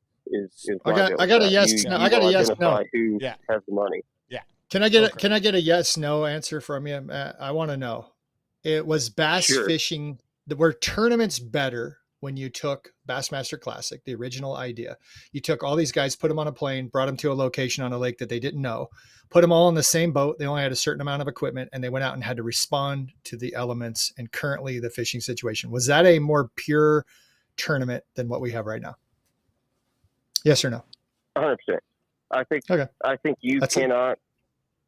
I mean, you cannot, in the purest form of who is the best fisherman out of this group of fishermen, regardless of what it is, show up any day of the week and say, hey, by the way, I'm going to give you, a lake that either you've never been on or you haven't been on in a long time. I'm going to rig you out with the same gear. That's my deal. Make it uniform. Make it not who spends $6 million and has 6, forward-facing sonars plugged all over the boat, one to the bow, 3 on your brakes now, and it's like. No, I'm with you. I'm telling you. Where is that line? That was why it was yes or no. It's like right now BASS is having a meeting. Mike Iaconelli did his podcast about it. They're meeting today, started earlier today. They're talking about what we're talking about. They're talking about forward-facing sonar from a angler level. They're talking about the rules, the days off, the pre-fishing, and what fishing tournaments have evolved into. Back to the same thing is like, we got a monster bass community that literally doesn't care about it. And this is one thing is I always like to remind ourselves of absolutely. Tournament angling is one piece of fishing that drives the market. It drives marketing. It drives money. It drives sales. It's crazy. It's its whole evolution. I just like to go fish. I love tournaments. That's a whole different side of me, but I also like to do a lot of other things. Back to controversy. Jeremy, do you have another topic we can go and kind of close out our show that is not tournament angling? Yes. Let's do that. Matt, okay, so Matt, I'm glad you're here because this is a good one for you. I think we all care about this topic. I think we all care about fishing lures. Matt, how many fishing lures you see on the market are actual like first timers creative product versus just being a duplicate or a mimic of something else already on the market? Well, point of clarification. Like 99% of them, right? I mean, or did I misunderstand the question? It's a lot. Yeah, I would agree. And actually, what I see, I even see lures that are the exact same. They came off the same production line in China. All that has changed is the package and the brand that is on it. Now, I'm not saying that's all lures. Right. But you can go to Tackle Warehouse today, and there are.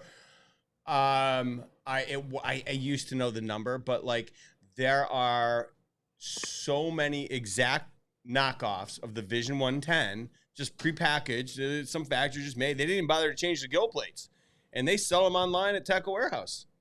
So if Tackle Warehouse doesn't give a crap, like why should anybody else? It's to me, it's a problem. It's a huge problem. Yeah. But I'd love to get Matt's take on the topic since he's passionate about lures. And so lures, I mean, yeah, it drives me nuts. In all honesty, on a lot of those, though, you can tell out with their quality. It's legitimately if you can pull a bait out of a box and it runs true to fashion is kind of how I go on my opinion on a company typically. And usually to get a bait to run true to fashion is not pulling one of your specific major brand manufacturers out of a box. And again, like you were saying, they all come out of the same factory for the most part. You know what I mean?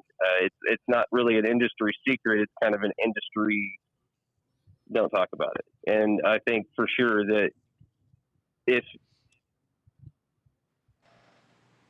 it's kind of that now you're going, instead of buying a specific product, you've got to buy the brand that you want to be involved with. Are you going to react the way that I want, or your mindset and your goals the same as mine? And that's kind of the deciding factor for me in the position that I'm at. Is it's not necessarily, I mean, I could go buy a bait off the shelf and fish it and figure out a way to fish it in 10 minutes. It's not a go learn a new bait thing. It's now a go learn who does things the right way for me.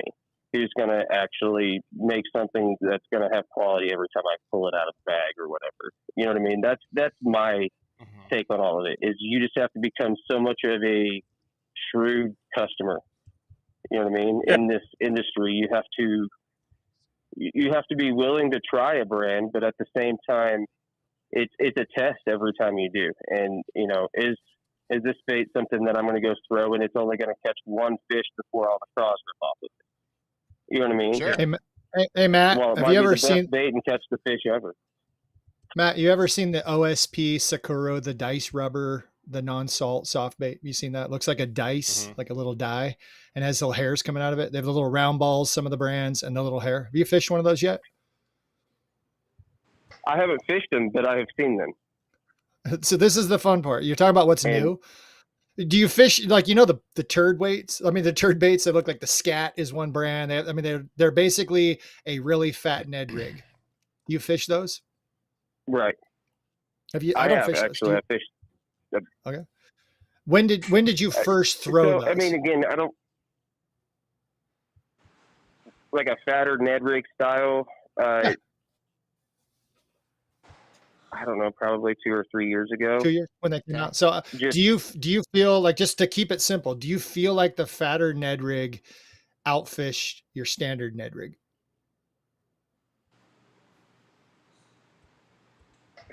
It varied, you know, legitimately, because we go back to what fish are doing. Bingo. So no, this is why I'm just Ned leading rig you. was great certain times of year. Yep. I So get the cutting lead. it. Yeah, no, it's a delay, but I'm trying to get these answers of just kind of like the yes or no to lead you into something where it's fun to see new baits. It's fun to try something new. Sometimes the fish react to it. Sometimes they don't. That's the beauty of, like, when we're all worried about having the next best thing to catch fish. If we go back to what you said and finding a brand we can support that sends out quality baits that run true, that are proven to catch fish, why are we so concerned? Like, who is not catching fish with a Carolina rig, a Texas rig, a good spinner bait, a good crankbait? Who's still not catching a fish? That's what I'm curious about. Here's the topic. Here's the topic as I'm bringing it up. Like, I don't really have a problem with said company making their version of a Cinco. Everyone does it, right? I have no problem with that. I have no problem with someone taking a bait and slightly changing it and calling it improved or better or different. No problem with that, really. I mean, as long as it is actually different. The issue that I have, and the more that I've become engulfed in the bass fishing world, I am actually astonished that some companies literally just duplicate something and just repackage it and call it a new bait. Like, to me, it's just mind blowing. I'm not talking about slight differences or a change of this or change. I'm talking about the exact same lure, but just put a new package and calling it yours. I'm kind of like appalled by it. Jeremy, where do you draw the line? So let me ask you a question. Let's take the Plano 3700. Someone designed that first. I'm just going to go out on a limb and say Plano. I don't really know, but everyone's put their own logo on it and then resold them. Is that the same thing? I mean, I think if it's off the exact same mold, like all they did was just take it and just slap their logo on it, but they changed nothing, and they don't pay any type of royalties or commission back to their company or make claim to it, then yeah, I think that's a problem.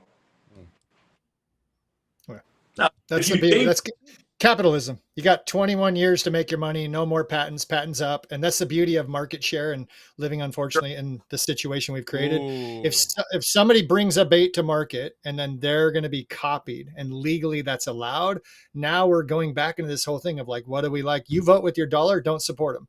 But if a monster bass community says, hey, I have people that are on my website, I'm making these baits and we have a void and we need a frog. Let's find the best frog we can copy. Is that a bad thing? Is that the worst thing in the world that you can go as a brand and say, I'm going to copy this because I already have my market share of people that want a frog. They're already on my website making purchases. I can add extra value to their purchase. I can make a little bit of money and offer them a product in our product line. Is that a terrible thing to do? I'm throwing this out hypothetically. I say yes personally. Yeah.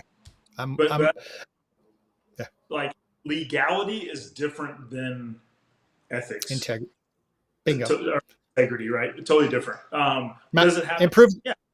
Like I can show you the baits in my garage right now that I've got from two companies that are exact. I could swap packaging, and I promise you could not spot the differences because they are the exact same lure from the exact same facility in China. And I've got nothing against China. I'm just saying it's the exact same. At least you're right. A mousetrap should be improved before it's brought to market. I'm a firm believer in that in business. That's for the consumer. Yeah. Change something. If you want to put forth the time and effort to change the size of the wheel blades, cool. Change them, call it yours, say this is what's different about it and why it's better. But to literally put forth no effort and have the exact same copycat and call it yours, I can't get behind that. Let's go real controversial. Exact same mold of a bait. Like, hey, you contact somebody overseas and they're like, hey, I've got this mold that somebody spent towards. I can go to Georgia or Alabama right now and half attack warehouses run off of the same molds. Okay, so let's keep it in the United States because I'm a big fan of that. Hey, I have this bait I'd like to create, and I know you have a mold that looks exactly like I want to create, but I'm going to switch the polymer. I'm going to change the plastic composition just a tiny bit because I'd like my bait to last a little longer than said brand I'm copying. Great. Are you okay with that? What do you think, Jeremy? The only way I'd be okay with it is if you actually disclose it and you say it. I mean, even when Dugan originally came out with the Bandito bug and was very closely, toting the line to the Rage bug, on their packaging, they called out that they used Strike King's patent. So this is where it's controversial. You and I love this, and I love to put it against you. The soft plastic brand you're using as a Cinco, and I know you're not using a Yamamoto Cinco. Does that brand, and you don't have to throw them under the bus, does that brand call out this copies the Cinco? If they're taking someone's patent or someone's mold, they should call it out. Bingo. They've changed it enough that it's their own, but it looks exactly the same. Legality, do what you want. That's just my take. That's just my opinion on it. But that being said, I don't know if there's Cincos at all anyways. So yeah. What about a Cinco that has an airtail in the back end that you can actually put a rattle in it? And that's completely different. That's not like anything else in the market that remarkably changes the action of your Cinco. And then you can have another version, Rafi, like one that actually looks like a rattler end. So it's half Cinco. It's like the mullet Cinco. It's Cinco up front, party in the back. Anyway, but that's just the fun thing. Like another show. Right. I've been Grande Bass before it was cool to use Grande Bass. So you don't have to sell me. No, I think your point of integrity, you're that kind of guy. You want to see people succeed in business. You want to see people sell baits. I don't think you have anything against any brand. Do something different, have some integrity, make some changes, make your own product, bring it to market, stop copying people. Hey, I think we can all get behind that. I'm a firm believer. That's just my take. I agree. Yeah. Hey, it's been fun. Yeah. I stopped listening. That's good. That's good. Wow, that's really Right here. good. Raffy cares so much about it. I'm in the chat getting chastised by You should- Arthur Blanda for not listening. Arthur What's Bland that? is great. Wow. Hey. Airtail Wiggler is pretty close to a Senko with an airtail. Yeah, we should market that. I think Yeah. But it's got an Genius. airtail. Yeah, it's pretty close to Cinco, but it actually has something that Cinco doesn't have. It's pretty close. I can't believe the Senko copied us. Right. It does, and it acts entirely different, and that's the deal. Do something if you want to call something innovative or new or fancy or whatever word you want to put adjective wise in front of your descriptor. Have it actually do something new. You know, Yeah. don't have it be just the same action over and over again, and just be like, okay, this has 60% less salt, or this has 60% more salt, or this is, you know, I mean, I'm yeah, coming out with that I get next the year, whole Matt. formulation. It's love called it. the Boondoggle, and it's going to be available in The 2025. boondoggle. Hey, And I'm so glad. yeah. No, can I want to steal it. So the Neko rig. I'm just gonna say you guys had your Airtel in the tank at iCast. And I think Matt had it hooked in the middle. Wacky. And I fish a Neko rig towards the nose. And it raises it a little different. It keeps it more lateral. And I want to name that a boondoggle. Okay. So we're going, it's no longer a Neko rig. I want when your nose hooked further forward, it's a boondoggle rig. Because that was the boondoggle was going off in the chat. We're going boondoggling when you come up and fish. And so it begins. So say we all. All right, Matt, listen, really appreciate you being on hold for 8 days and a fortnight. Thanks for sticking with us and being on the show. And Loved it, guys. yeah, we're gonna. Yeah, well, we'll have to chat with you guys soon. I'm looking forward to getting some time and coming out there and fishing with y'all. So we'll need to put that stuff together. All right, sounds good, man. All right, we'll talk to you later. All right, Matt Brown, Later. the Boondoggle. Yeah. Thanks for I like letting a me. shirt that says Boondoggle. I want it so bad. Yeah. Thanks for letting me come on and stir the pot a little bit. Share some opinions. Part Been 3 fun. next week. Yeah, part 3, and the entire show will be dedicated to. We're gonna play a game of Clue, and we're gonna try and see if we can't narrow down who the cheater was at the Lake Lewiston Monster Bass tournament. I want to know so bad. I but do really too. don't care. I do too. Like it all Cheater happened suck. under my watch. Oh my gosh! Somebody cheated at your I would- own event. I would hate it if It someone was came on. Cotton. Okay. It has to be Okay. Cotton. Cotton's Don't the don't biggest rattle. cheater. Don't no. Okay, we got to close this thing down. But don't tell who cheated. It's Cotton. Tell us how they cheated because I like Oh. to learn. This is funny. Tell us how they cheated. Yeah, that's a good one. What they do. Yeah. Come on, nobody listens Look to at the Jeremy's show. face. It's, between, It's so it's just red. between us. Holy It's between cow. us. Like did they? Like I'll tell you experiences in our local lake. Potentially, allegedly, somebody has put in their own brush piles to fish. Good on them, improving the fish habitat. Potentially, allegedly, out of the mouth of the tournament director, people have shown up with fish already in their live well. And they were even allowed to keep fishing in that tournament. Like they pulled the fish out. They're known cheaters. They let them fish. I'm like, you got to ban them. So what did they do? Come on, don't leave us Cotton, hanging. you were cheating, huh? What'd you do? He's calling. What did they do? Come on, Jeremy. It wasn't you? I'll call you back. If this person on and watching, like they'll know that I'm referring to them, and I just not sure I want to go there. I'm just not sure. I wanna- You're letting a cheater win. That's all right. That's On fine. your Good for you. death- Yeah, but guys, the real tournament are the friends we made along the way. Hey, cheaters stick together. That's all I know. My dad taught me. Cheaters stick together. It's fine. Are you calling Jeremy a cheater? I don't know. I mean, I would rat him out. I'd be like, this guy's cheated and this is how they did. And this will help the sport to not have that happen in the future. Or it'll Look, help I- me win my next tournament if you tell me how to do it. I all the time when I'm playing Uno against my family, no doubt about it, I cheat. Do you really? Oh, absolutely. Yes. You do the How do two card lay down. You hide the draw You- you- fours. Oh, totally. Yeah. Or if I'm dealing, I do it. You're the banker at Monopoly. Oh, every year. cheater. Yeah. Oh my gosh, you should be okay. No, right now you're banned from all bass fishing tournaments the rest of your life. Done. But card Easy. games. Or card games. Hey, we're going to Vegas. Hey, do you got any PBs for us this week? We got big fish for people to celebrate. I do. Are you kicking us off air already, Chris? Wow. Oh, I just want to know. Like, hey, I talk all day long. We'll go like the 3-hour podcast, but We, All right, we I haven't wanna even get- talked about I my don't $1 million idea that I wanted to pitch Rick since we're talking about cheating. I actually What do have you got? one too. Oh, It's funny. We both came up with one on this show. All I need to know is how many more years until Z-Man's patent is up on the chatterbait, and I'm going to go and create a new one. done. All right, I'll find out. Well, we'll just call him after the show. I'll find out. I'll He'll call let him you right know. now. Daniel, we're going to copy this. He right. doesn't care. I have two ideas. Okay, go ahead. Okay, Go ahead, first, Rafi. first, lead rattles, right? That's from the chat. Because it's if from they the chat. swallow Yep. that rattle, you're still the rattles are fine. You're improving your. And then the So- other, so- this isn't so- cheating so much as it is drafting, off of Strike King's popularity. But what if we create a little book of matches that are waterproof, designed for the angler, sold exclusively on the Monster Bass website, and we call it Strike King?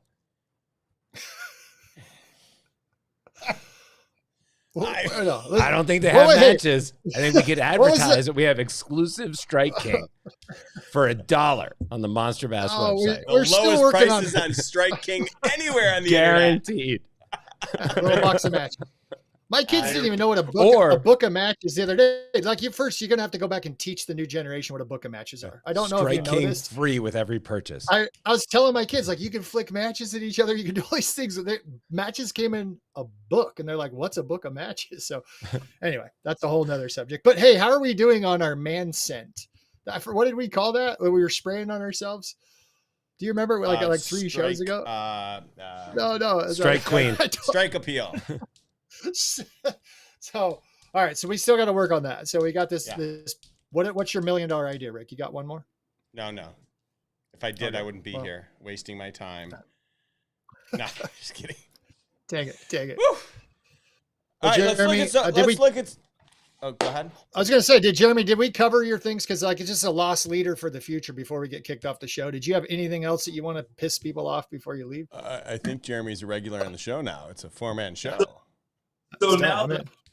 I've won everyone over with my charm and my awesome opinion, And I will say, hairstyle. I like your I will hairstyle. say, for the first time ever, I do have Fishing the Lonestar shirts that will soon be available. So Ooh, we're all going to be wearing it I want to sleep next in show. it. I want to sleep in one. my mom's already bought 2 pre-ordered, so we're good. Awesome. One of each Why color. does she get the first ones? Moms are the best, man. Mom. We all had a moms. Come on. Good for her. So Cool. Amazing. yeah, so that's coming. That's cool. But that's all I got. I appreciate you guys letting me come on here and talk some fish, share some opinions, stir up some folks, emotionally manipulate people. Rafi, it's been fun. Yeah. Yeah, we'll see you next Wednesday at Really same used. time. 4:00. Very good. Very good. He committed. Yep. Yeah. Early. I heard it. Yeah. All right, Jeremy. Thanks a lot for coming, and we really appreciate you being on the show Next today. week, exclusive. Fishing the Lone Star tells us who the cheater is and how they cheated. Yes! Yeah, you can't come back. You can't come back until you get a clearance. You got to No, rat them no. out. I want details of what they did, and I want to know who it is, or else you can't be on the show. Look, Simple. here's the deal. I would never want someone to go on a live YouTube channel and talk about my transgressions. So We're going to record it tomorrow. Hey, we judge them by we'll judge them by their good merits, not their worst day. We judge people by their best day, so it's fine. I'm with you. I still want to know. That sounded I thought we don't very- judge people. Yeah. Right, I know. Good luck with that. Yeah, we don't care about competitions. Yeah, not at all. Nobody does. So, All right. Wait to Looking judge forward this to guy. one spot. It's gonna be a good one. all right, man. Appreciate you guys letting me be on. See y'all. Who are you again? Fishing the Lone Star. But Ah, yes. okay. All right. Goodbye. Thank you, Jeremy. See you guys. Jeremy Francis, everyone. Yay. Yay. All right. He, Now, he if should be you're like still... a pasture. He should A be a what? pasture or something. That pasture. That 100% guy's he like should be. he should I'd go be to a that fishing church. pasture. I know. I'm telling you. I would like- go listen like, to him talk. I bet he'd be really I wouldn't. captivating. I'm actually surprised that he wasn't. You know what I mean? Like Maybe he you're right. is. Like, Maybe he he's like gives a speaker. He's got the vibe. He's just He so does. good-hearted. He won't even rat somebody out about cheating and fishing. Like come on, cheating and fishing. How much lower can you get? You know It's why? ridiculous. Because that person's on the other line, constantly beeping into his phone right now, and he's like, "Don't do it! Don't do it! Don't do it!" Don't do it. He's so upset. All right, That's just aiding and abetting. Yeah. An accomplice I in know. the cheating now. Let's He's an accomplice. let's take a minute. I mean, we had a really great show. Let's take a minute and let's honor a few people for catching some big fish. So because after so we all- should not abruptly end the show? No. Okay, just making sure. Okay. So, without further ado, Fix, let's take us to the trophy room. This week's catches. All right. This is Chad Romero, 6 pounds, 2 ounces. He was cheating and caught it on the Rage Craw. Not true. Next up, Michael Stewart, 7 pounds, 12 ounces. Where is he? Oh, 7 pounds, 12 ounces. Caught it on the power worm, cheating. Next up, Kane Desjardins, the Quebecer who was down in Florida, caught a 7-pounder. Oh, that's a good-looking fish. On a speedworm. And last but not least, Phil's brother, Nick Esposito, 3 pounds, 2 ounces in Connecticut on a chatterbug. So congratulations to you guys for submitting those picks. And as always, if you've caught something that you're proud of, whether it's your PB or just a fish that you put up a great fight or you just had a great time catching, head over to monsterbass.com/PB, upload your pick, and if we use your photos, we'll send you something really nice. Because I got a lot of nice gear in my garage. And one of these days, I'm going to take that really nice gear and I'm going to throw it in the car. And I'm going to head up north to Chris's house and we're going to get on the pontoon boat. And we are going to go battle it out with the industry regulars and their glitter boats. And we're going to win the entire tournament on a pontoon. Because I think that would be fun to do. Really fun. But can we bring back Chris and yeah, I'm lonely here. It was all by myself. I was like, ooh. We're right with you. We're there for support. We got you. Yeah, thank you. Now, I just want to let you guys know I am not here next week. I'll be on a plane home. All right, where are you going? I'm going to visit Oh, mom. you're coming back. Oh, cool. Yeah, going to visit mom on Saturday. I'll be back on Wednesday.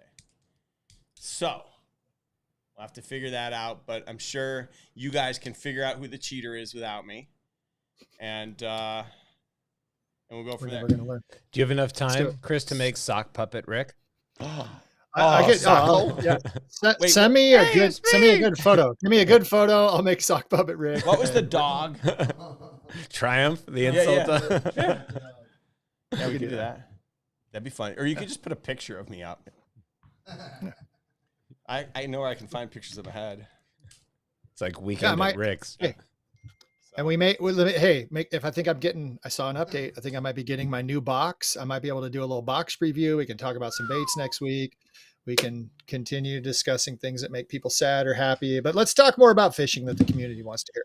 Maybe some fishing info, like what's going on. There's probably a transition happening at some point. Like we've been in this summer doldrum for a while of fishing. It's 100. I mean, it's still 100 degrees outside of my house, and the fish at some point are going to need a break, and we need some cool weather, and that's going to happen soon. So where do we go to find them? And I think we can start talking about some of that as well. Where do we go?